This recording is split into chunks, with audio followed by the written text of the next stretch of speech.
Turn up your volume. Because you're about to listen to The Sick Podcast. Raise Rewind with Bell, Bushman, and Drew.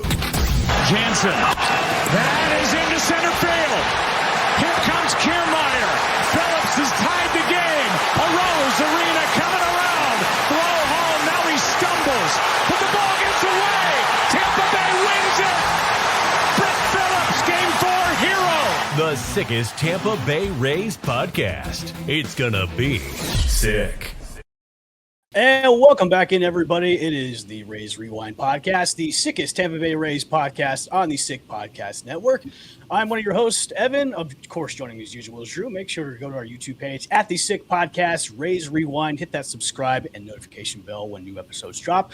Also, go to our Instagram page too at Rays Rewind Podcast. We've got a great show for you guys today. A special guest is coming on the show, and I'm going to intro him in right now. Joining us today is a guy who'd rather probably be on the bump than talking to us two guys here on the show. A man who attacks hitters with a fastball that says good luck and a changeup that should be considered illegal by Major League Baseball. A former three-sport athlete who chose baseball over everything. A golfer who always looks for the hero shot but tends to find trees. One of the anchors of the Tampa Bay Rays rotation, the pride of Indianapolis, Indiana. Ladies and gentlemen, please welcome to the show, Ryan Pepiot. What's up, man? What's up, guys? That was an awesome intro. Thank you. I thank you. He's got a knack for him. He gets compliments every single time. That was good. That was really good. And yeah. I appreciate that. The golf aspect, and I do find the trees. You know, I We like to find the scenic view. We like to do a little bit of research on our guests before they come on the show, so I'm happy to oblige you. So thanks for coming on the show, man. I know you'd rather be on the bump. Tell us about how rehab's going. I know you were on T-Crabs the other day. You said you've kind of been doing rehab a little bit aggressively, and the upper brass have been kind of saying, please don't do that. So how's everything going with you and your hip? Things are good. 6 weeks post-surgery at this point. Just got back from Nashville yesterday in the afternoon for my follow-up appointment. Everything is as good as it could be, and I'll probably go back in another couple months for another follow-up, but it's just hit the ground running and get ready for next year. So I got to ask you, when that happened, were you just like, come on, man, are we really doing this for the season? Were you just like, oh shit? Yeah, a lot of that. It was. I tried everything. Yeah. I felt it pretty much all of spring training. Tried to throw through it, and then once we got close to the season, tried anti-inflammatory pills.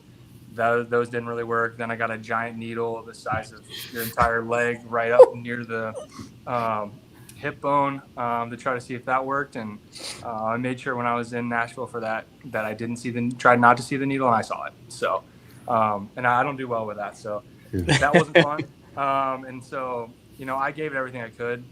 When I went to Nashville the first time, they were like, hey, we can do this cortisone injection, give it a shot. If we have to do surgery, we have to do it. If we did it today, you're still out for the whole season. So why not give this a chance? And you'll still have a relatively normal off season.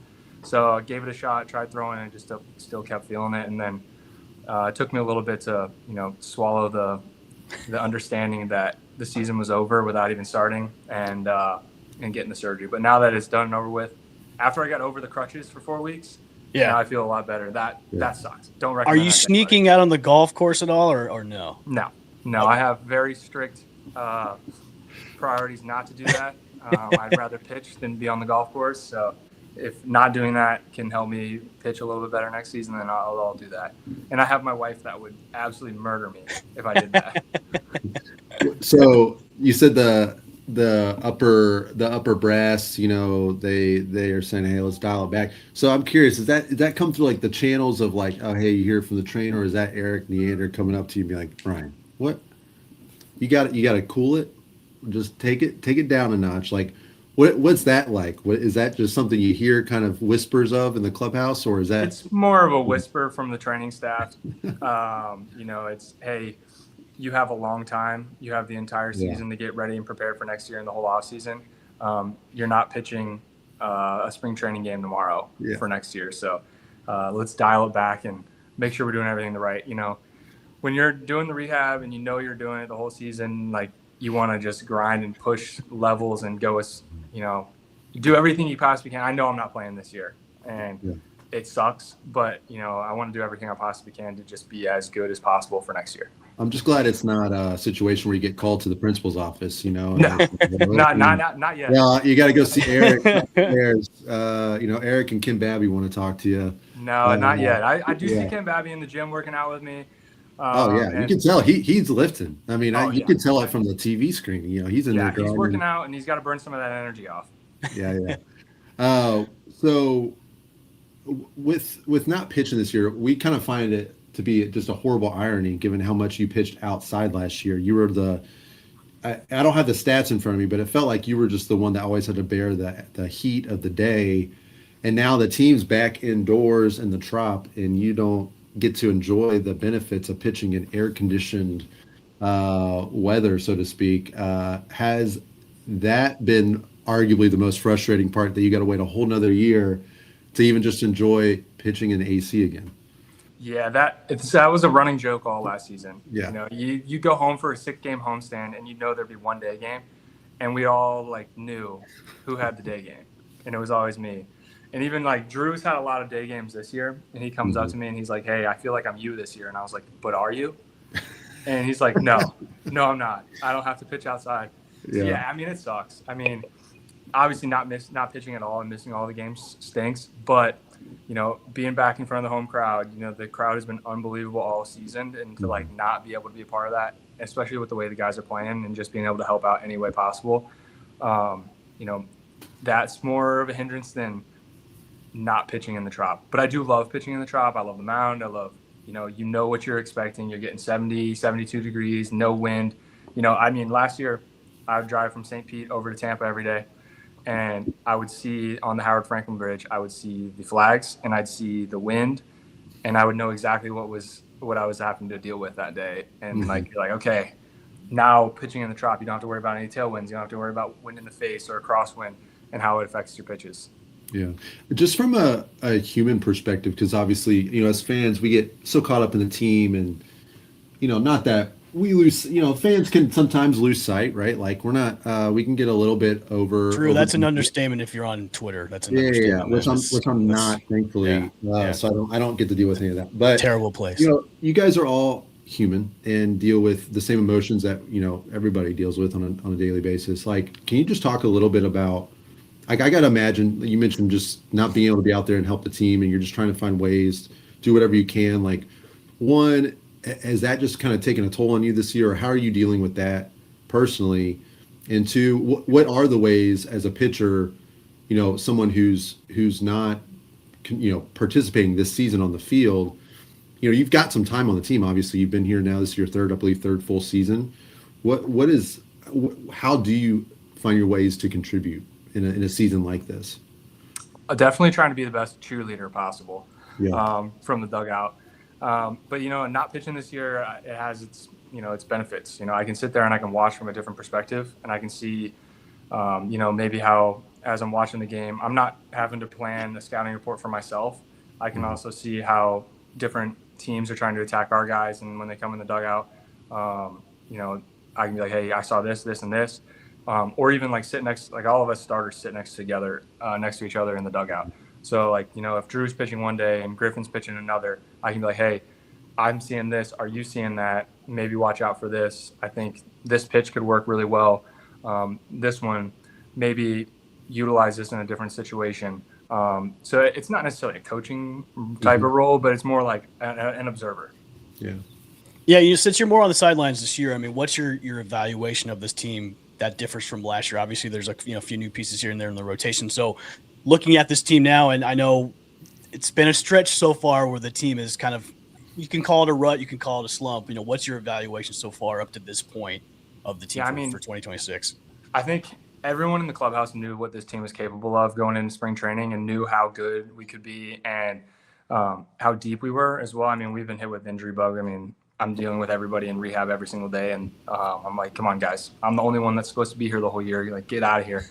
But, just the depth for the guys that have been coming up, that have been playing, taking the everyday at-bats when guys go down, just that everyone's stepping up. I think that's just been huge. And, I think the record at home, you come back in the Trop and you have that, there was all that buildup of everyone coming home and coming back to St. Pete and coming back to our place. Because last year didn't really feel like, even when you're home, you didn't feel like you're at home. Mm-hmm. You're renting a stadium from an in-division rival, and, it has all the posters and all our Rays stuff around it, but it's not yours. And now that you come home to the Trop, it's yours, and, the guys are taking ownership of that and playing really well at home. And, every season you play 162 games, you're going to see it all. You're going to see stretches like you did in May where you go 25-6 or whatever it was, or something crazy. And then you're going to see stretches like right now. It's just baseball. Yeah. The boys will turn it around. You got reinforcements coming back soon. And, it's just a lot of fun to be a part of. Yeah, I'm not on the field helping out, but it's just such a fun clubhouse and such a tight-knit group. We did a lot of stuff in the spring training together off the field. You spend so much time on the field and at the locker room,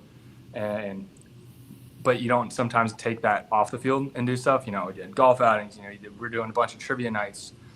We had Nick Martinez on the show a couple episodes ago. Were you the one that orchestrated the Lightning game meetup? Yeah, I did. Okay, that was me. You.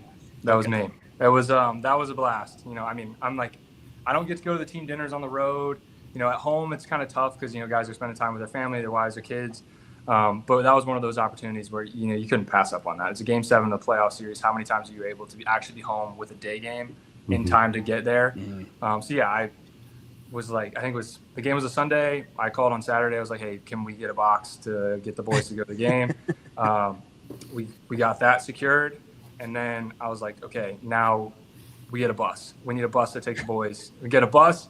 And our team bus driver is the man. He put Tampa Bay Rays on the front of it, and I was like, come on, I don't necessarily know if we all want that. He goes, no, trust me, you want this. So we pull up, and it's just police officers just moving us. So we're getting right to where we need to go, and we probably rolled in. 7:00 puck drop. We probably rolled in at 6:55, and we were up 3 minutes later up there and didn't miss anything. Was there any one of the guys that maybe had a little bit too many adult beverages on that trip, or you can't say? No, because the guys had a game the next day.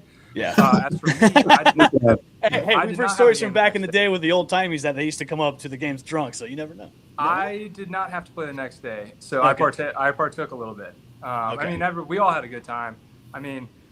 Not all the guys even that. We had 19 guys from the team there, and just the camaraderie and the fun that we had, just messing around on the bus on the way there. It was fun for me. Not being able to be on the plane rides and the bus rides this year, just to have a little bit of something, and not being able to go to the team dinners and stuff like that on the road, to have that. And everyone enjoyed it. Plus, not everyone where they live in the off season gets to go to hockey games. Chandler was dying. I was dying because Chandler had me dying the entire game behind me. Every time someone's getting in the boards, he's just going nuts. And the boys were chanting the whole time. And we were actually sitting next to Montreal's healthy scratch players in their owner's box. So tried not to talk too much smack because Arbor Jekai was in there, and I was like, I've seen that guy fight. I'm good. so you're not... Oh, go ahead. Drew. I was going to say, go back. Yeah. Go ahead, dude. Go ahead, man. All right. So you're not traveling with the team at all in any capacity? No. Is that a thing that's up to you at any point? Hey, can I get on? We're going to Seattle and wherever. I'd love to go check it out. Or is there any opportunity for you to travel with the team, or they keep you pretty strict at staying at home? They keep the rehab guys kind of separate. We'll go in the morning, and then kind of by the time that the clubhouse opens up is when we're finishing up. Maybe towards the end of the season, as my throwing progression builds up, and maybe if I'm throwing bullpens towards the end of the season, and if I want to be around Snyder and the team's on the road, maybe I can have a potential to be hey, can I go so he can be there to watch, type of thing. But most of the time, the rehab staff's great, so they kind of keep everything pretty separate. If I could go, I would go because it's fun. Yeah. Ron, I want to go back to kind of the slump that they're kind of going through right now. As a pitcher, when your offense isn't scoring enough runs to give you kind of a buffer throughout the games, how much, mentality-wise, and I've always wanted to ask a major league pitcher about this, mentality-wise, when you're on the mound and you guys are going through that game where the offense just isn't, they're putting up maybe one or two and the other team's just kind of just hammered on there. What's that like for you? Are you just blinders on, not thinking about it, or are you just I just got to be more aggressive at, throwing strikes, or what's the mentality like when you're on the mound, kind of during those situations? It's one of those where it's just control what you can control. You can control filling up the zone to the best of your abilities. You can control, you can't control BABIP or, stuff like that. But, you can control trying to get weak contact, getting ahead of guys, not giving up free passes. Yeah, we all know when there's times when, the hitters are in the slump and, they're not putting up a bunch of runs. We also know when the pitchers are out there and we're getting them 6, 7, 8 runs a night. And the guys in the box are like, all right, now we got to go score 10 type of thing. It's just one of those where it's a next man up, but we also, it's a whole team. You win and lose as a team. It's not, on the hitters to go score more runs when a guy goes and, gives up 1 and goes 7 and we end up losing 1-0. Those happen. That's baseball. But then there's also the ones where, we go out there and give up 4 in the first. And then in the back of your mind, you're like, okay, you know what? So what? How can I leave it at 4? How can I just let the guys, try to inch away at it and piece away at it 1 run by 1 run. And, you just go out there and as a starter, you're just trying to take down as many innings as you possibly can, get as deep in the game and as efficiently as possible, save the bullpen, especially when you're on stretches where you play 10, 11, 12 in a row. Because you never want to be in the situation where you're going 2-3 innings and you put the guys in a bend. And then you're just trying to, as a starter, your job is to, A, go as long as you possibly can, and then give your team a chance to win. You're just trying to keep it close.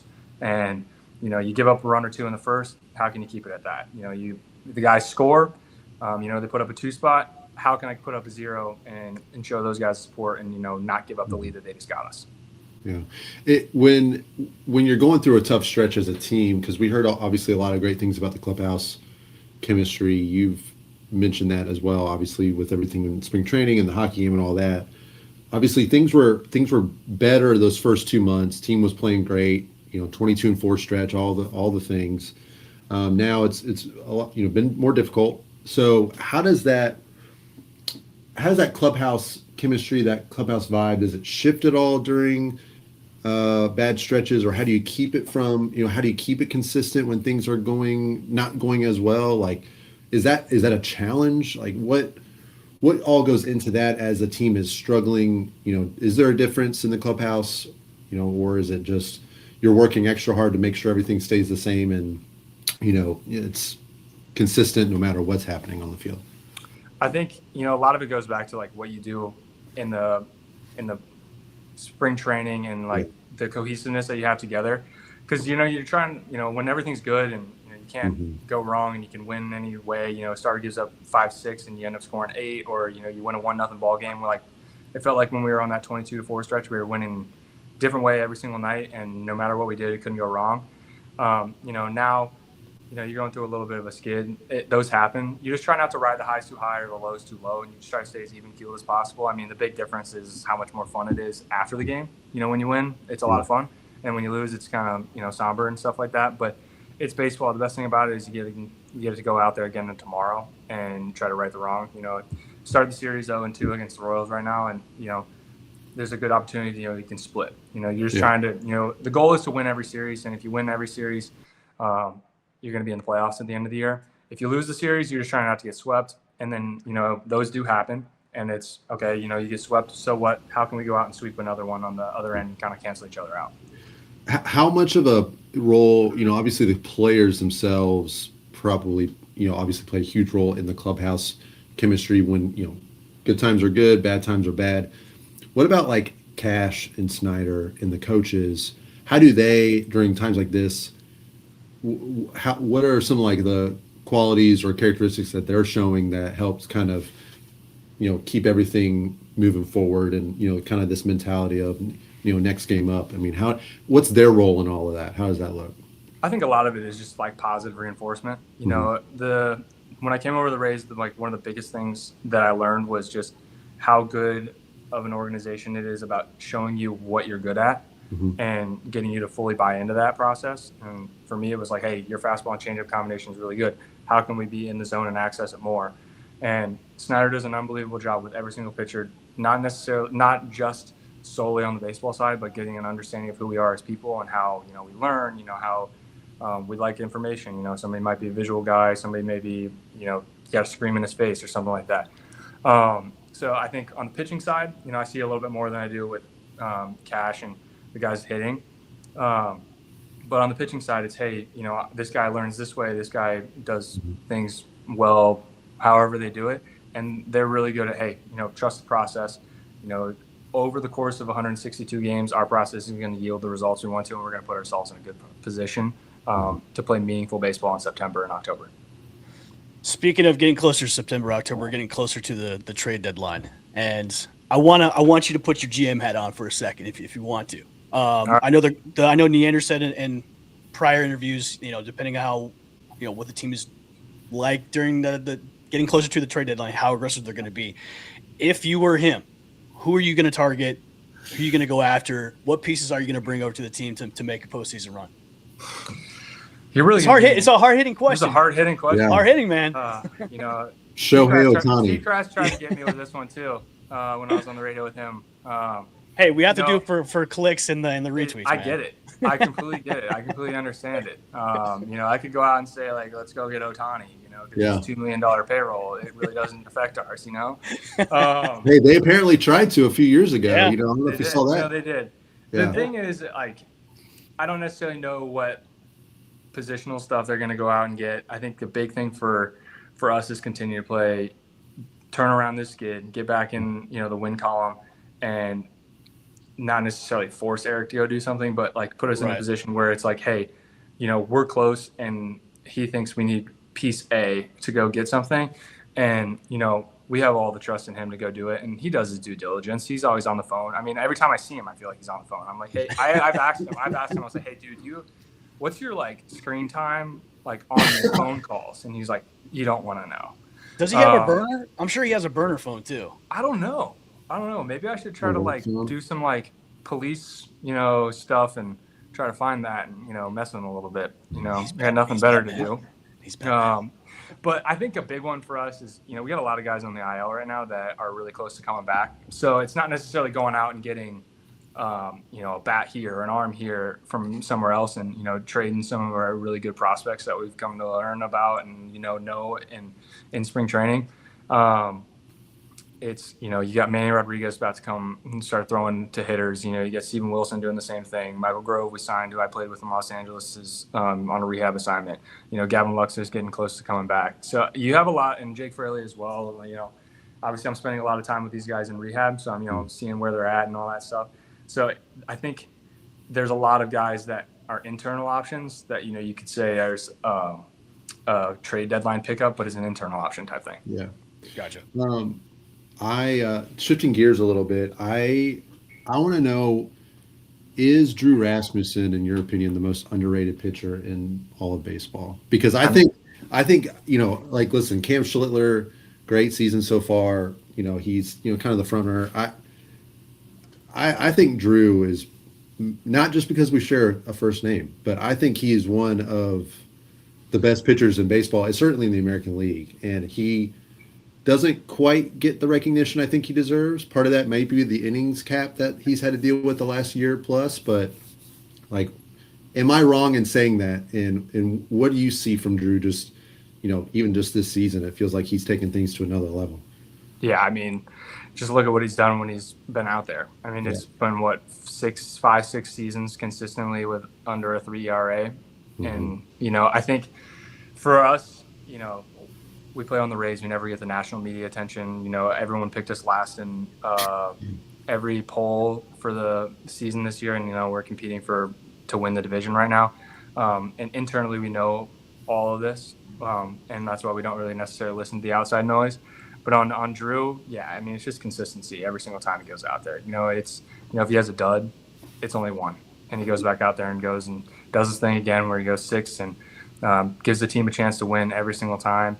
I think he doesn't necessarily maybe get some of the national attention because he doesn't have the flashy stuff like Mizorowski with the 104-mile-an-hour fastball or they're like throwing 100. But the guy knows how to pitch. He knows how to pitch really well. He knows how to get through a lineup multiple times. The way I've seen him work, when I first came over here, he was dealing with elbow surgery number 3. And the story behind that should garner so much more attention than it is because the way he's pitching after all that he's had to deal with. I mean, I voted for him to be comeback player of the year last year, and I thought he should have.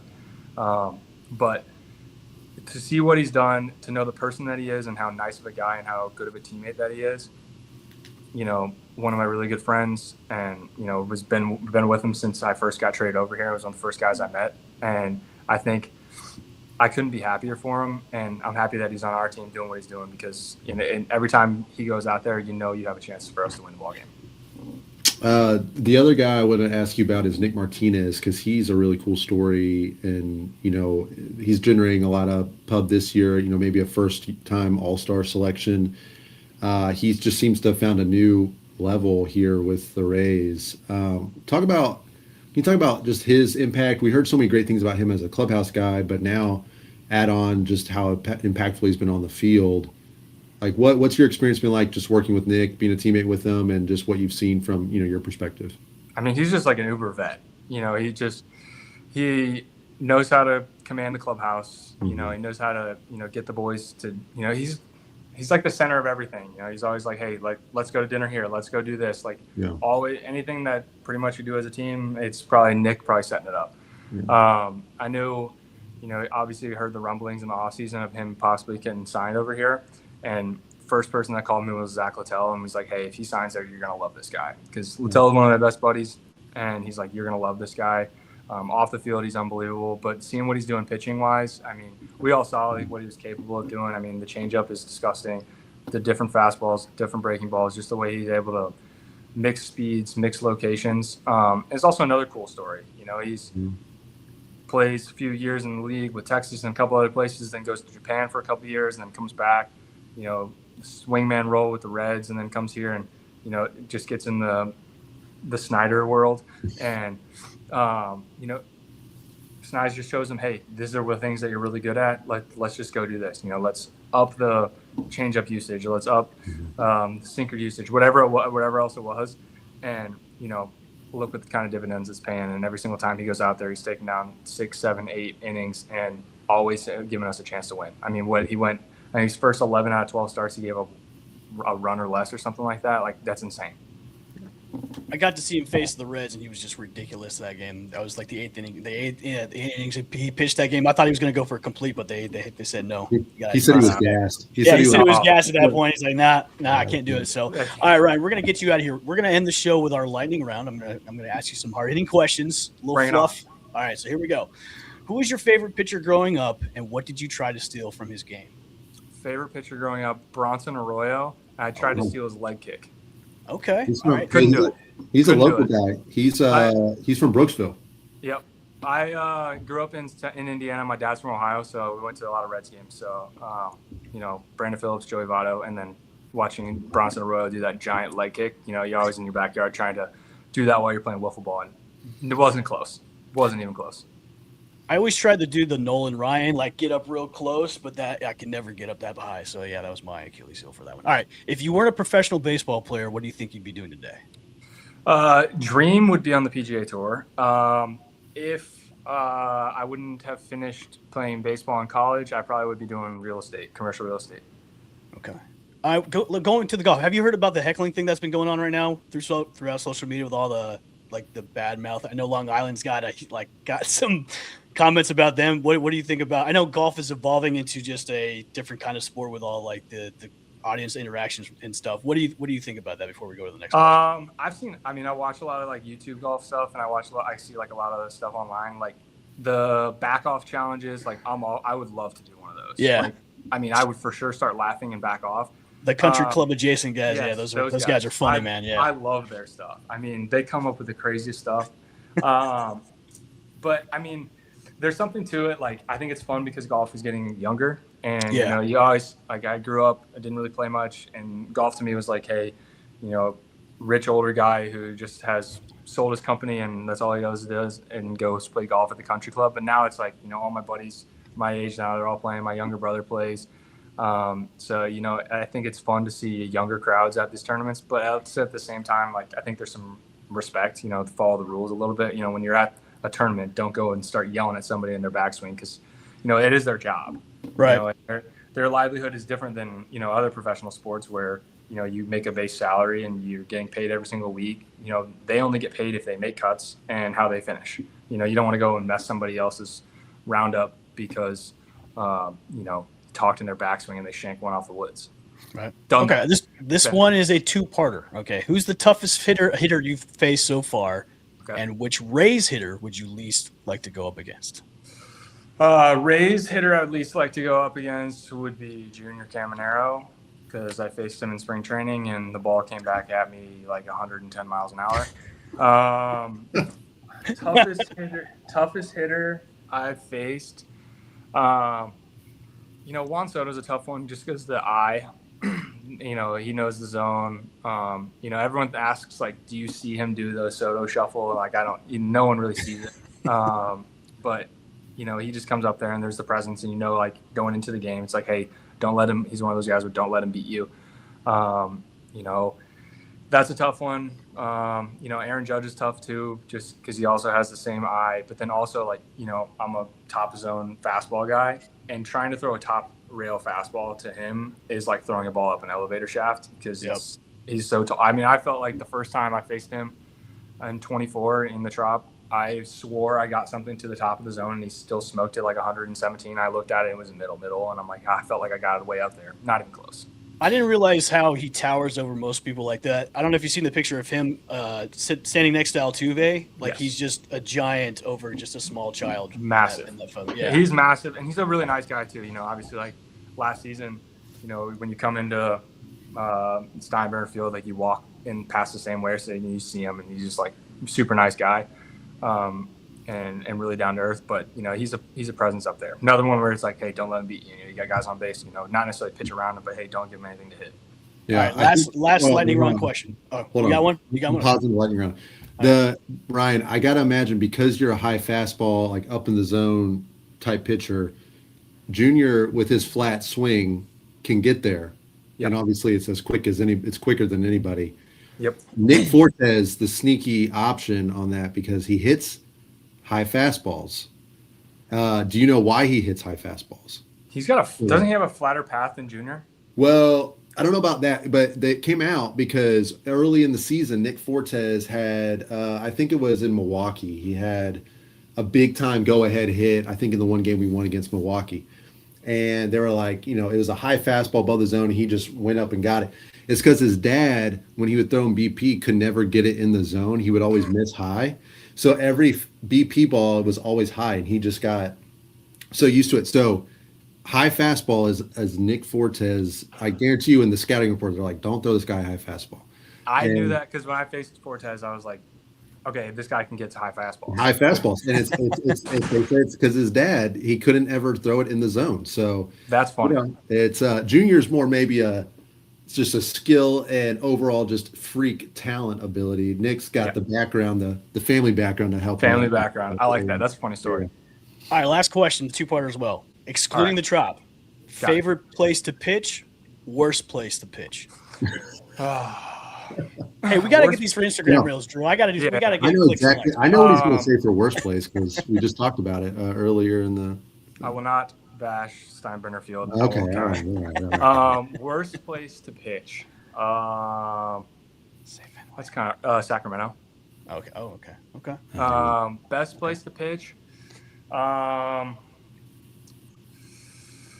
like Detroit because it's big and it's kind of a graveyard. But I'll say last year pitching in Petco Park on a Saturday night in that place, that was pretty tough to beat.